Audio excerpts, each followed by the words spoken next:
İki mövsümlük fasilədən sonra yenidən Avropa arenalarına qayıdan Neftçi UEFA Konferans Liqasının ikinci təsnifat mərhələsində Belarusun Dinamo Minsk klubu ilə üzləşəcək. Bu komandalar bir-birinə heç də yad deyil. Sovet İttifaqı dövründə eyni liqada yarışan tərəflər 51-ci rəsmi oyunda üz-üzə gələcəklər.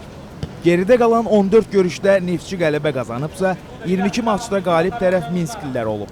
Digər 14 oyunda tərəflər sülhə razılaşıb.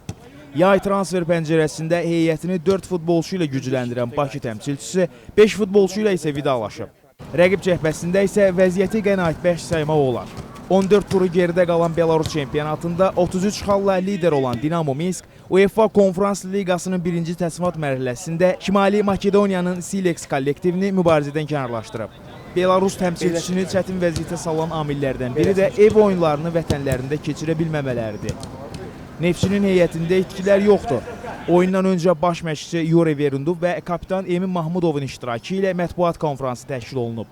Ukraynalı mütəxəssis kifayət qədər təcrübəli olduğunu və üzərində təzyiq hiss etmədiyini bildirib. Dinamo Minsk hazırda daxili liqada liderdir. Buna baxmayaraq əlimizdən gələni edəcəyik. İlk növbədə bu raundu keçməli, daha sonra digərləri haqqında düşünməliyik. Üzerimdə təzyiq hiss etmirəm. Kifayət qədər təcrübəm var. Azərkeşlərin gözləntiləri böyükdürsə, təzyiq normaldır. Biz də buna hazır olmalıyıq. El oyun göstərməliyik ki, fanatlar məmnun qalsınlar. Hər şey yaxşı olanda hamı səni sevir. Yaxşı olmayanda isə nifrət edirlər. Düşünürəm ki, bu hər kəsin həyatında belədir. Neftçinin futbolçusu Emin Mahmudov isə görüşə yaxşı hazırlaşdıqlarını vurğulayıb. Qabaqçı illərə baxanda indi çox oyunçu dəyişilməyib. İki oyunçu gedib, iki oyunçu gəlir. Çox oyunçu dəyişiklik deyil. Məşqçi də eyni məşqçi. 70% sastav da eyni sastavda. Ona görə bu iki daha stabillik görürəm. İnşallah da bəzi oyuncular da gələcək. Məncə daha yaxşı olmalıyıq, daha yaxşı da olacaq. Dinamo Minsk'in çalışdırıcısı Aleksandr Şaqayko isə mətbuat konferansında bu fikirləri söyləyib. Anlayırıq ki, güclü komandaya qarşı oynayacağıq. Neftçi həqiqətən də yaxşı kollektivdir. Biz maçın əhəmiyyətini anlayırıq.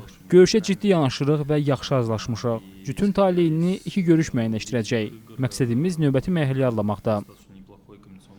Qeyd edək ki, Neftçi Dinamo Minsk maçını Kiprli referi Konstantinos Fellas idarə edəcək. Start fiti saat 20-də səslənəcək oyun CBC Sportla canlı yayımlanacaq.